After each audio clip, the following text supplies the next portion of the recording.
Hello friends, good morning.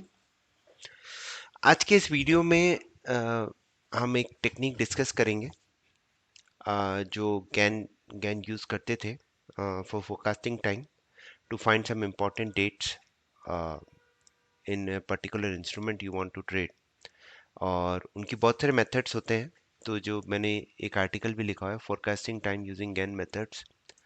और इसमें हमारे पास उन्होंने जैसे ईयरली साइकिल को यूज़ करते थे, ईयरली साइकिल्स को यूज़ करते थे, फिर 1 ईयर साइकिल को यूज़ करते थे। उसके बाद डेली फोरकास्टिंग यूज़ करते थे, शिफ्ट इन साइकिल यूज़ करते थे। इनके बहुत सारे एग्जांपल्स मैंने देखे रखे हैं, yearly, semi annual, quarterly cycle. पर सबसे इंपॉर्टेंट साइकिल जो मैं डिस्कस करना चाहता हूँ, जो बहुत ही सिंपल है, comparison of year ending with the same digit. Right. ये साइकिल क्या कहती थी? Go back over the years and overlay all years at the end of the same digit.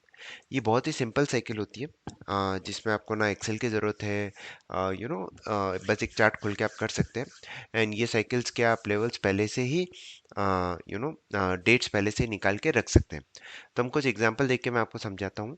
तो comparison of year ending with the same years ending with the same digit, इसका क्या मतलब होता है कि बेसिकली अभी हम 2024 ईयर में चल रहे हैं, बराबर। तो 2024 अगर ईयर में चल रहे हैं तो इसके year ending with the same digit कौन कौन से होंगे? तो अगर मैं इसको खोल दूं, 2024 के ऊपर year ending with the same digit 4। तो 4 का ईयर एंडिंग एक तो होगा 2014 में और एक होगा 2004 में। राइट। तो ये year ending with the same digit, तो इसको हम यूज करके एक इंपॉर्टेंट साइकिल निकाल सकते हैं। अब जैसे मुझे बैंक निफ्टी का एग्जांपल लेना है, तो बैंक निफ्टी 2024 में बैंक निफ्टी की ट्रेडिंग 2005 से चालू हुई थी, तो हम सिर्फ 2014 लेंगे। अब 2014 में जाके हमें क्या करना है? तो आप यहाँ पे ट्रेडिंग व्यू में जाइए, यहाँ पे आप टाइप कर दीजिए 2014 0101। ऐसा आप टाइप कर दीजिए। अब हमें उस ईयर के major high and low note करने हैं। तो देखिए, एक मेजर लो बना था इसका यहाँ पे 4 फरवरी। तो ये एक हमारे लिए इंपॉर्टेंट डेट हो जाएगी, 4 फरवरी ऑफ 2024 पे एक अच्छा रिवर्सल देख सकते हैं। उसके बाद आप देखिए यहाँ पे इसने एक टॉप बनाया था, छोटा सा टॉप 16 मई को। राइट। तो ये भी हमारे लिए एक इंपॉर्टेंट डेट हो जाएगी। उसके बाद इसने एक बॉटम बनाया था 14 जुलाई को, ये भी एक इंपॉर्टेंट डेट हो जाएगी। और उसके बाद ये चलता गया, यहाँ पे एक छोटा सा टॉप बनाया था 11 सितंबर, ये एक इंपॉर्टेंट डेट। और फिर एक बॉटम इधर बना है 8 अक्टूबर। तो ये 4-5 इंपॉर्टेंट डेट हो जाएगी फॉर 2014 का, जो हम 2024 में यूज कर सकते हैं। तो हम इसका एक जैसे हम अपनी शीट्स खुद मेंटेन करते हैं।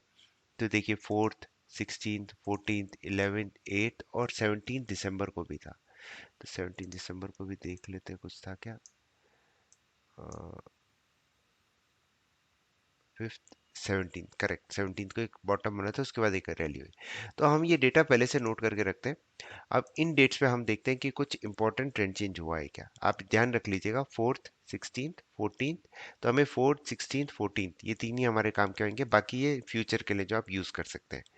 तो अब देखते हैं 4th फेब को कुछ हुआ है क्या बैंक निफ्टी में। February 4th क्या एक ट्रेंड चेंज आया है?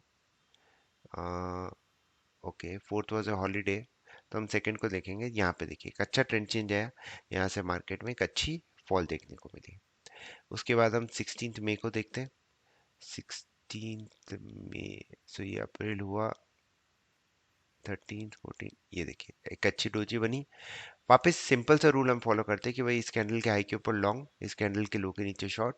और ये हाई का अगर हम लॉन्ग गए तो लो स्टॉप लॉस होगा, लो के ऊपर गए तो हाई स्टॉप लॉस होगा। और जो इस कैंडल का रेंज, इस कैंडल का रेंज क्या है? 48025 से 47340। सो ऑलमोस्ट आप देखें 600 पॉइंट्स का रेंज है। तो अगर 48052 ब्रेक करता है तो हम 600 पॉइंट्स का तो मिनिमम अप मूव मानेंगे ही, जो आपका लगभग 2-3 दिन में आ गया, बराबर। अब नेक्स्ट डेट आएगी हमारी 14th को छुट्टी है, which is today, which is a holiday, so हम 12th को ले लेंगे। 12th का हाई है 52,794, लो है 52,791, तो 52,800 से 50, तो अगेन अगर 52,171 टूटता है तो हम 600 पॉइंट्स डाउन साइड, 52,800 टूटता है तो 600 points up side. Minimum target हमारा होता है 1:1 का।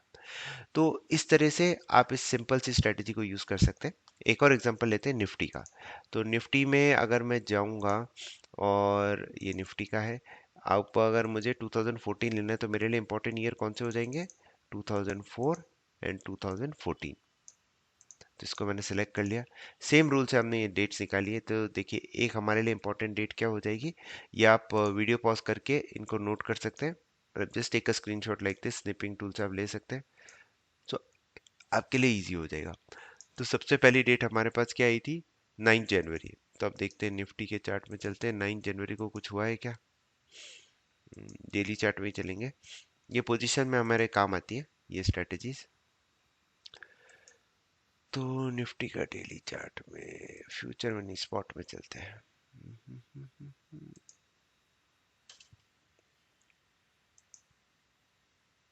यहाँ पे हमारे पास है, तो सबसे पहले हमारे पास डेट आई थी 9 जनवरी। ट्रेंड चेंज हुआ है,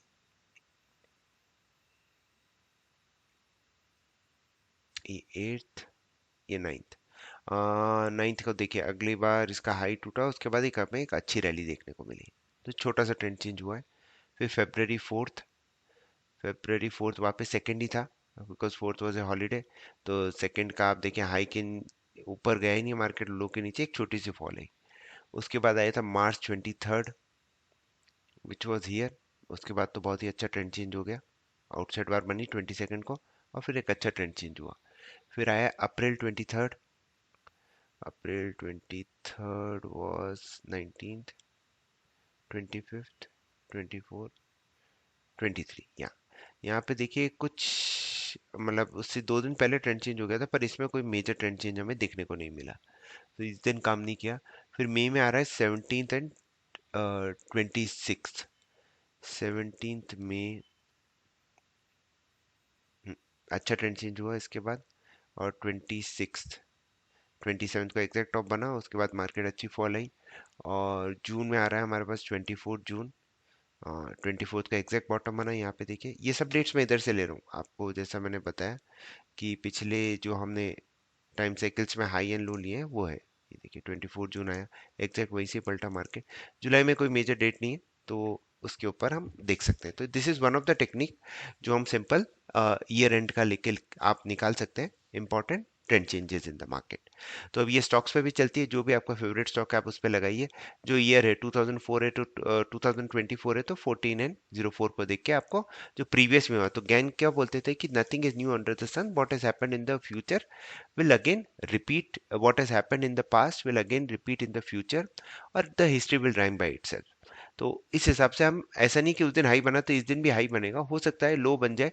तो हमारे लिए इंपॉर्टेंट क्या है कि हम एक रिएक्टिव ट्रेडिंग में जाते हैं, हम प्रेडिक्टिव में नहीं जाते हैं कि भाई यहाँ पे बॉटम बन जाएगा, यहाँ पे टॉप बन जाएगा। आप उस दिन का वेट हो करिए, और फिर जिस साइड भी ब्रेक होगा उस साइड आप ट्रेड लीजिए। तो बहुत ही सिंपल विद डिफाइंड रिस्क आप ट्रेड ले पाएंगे।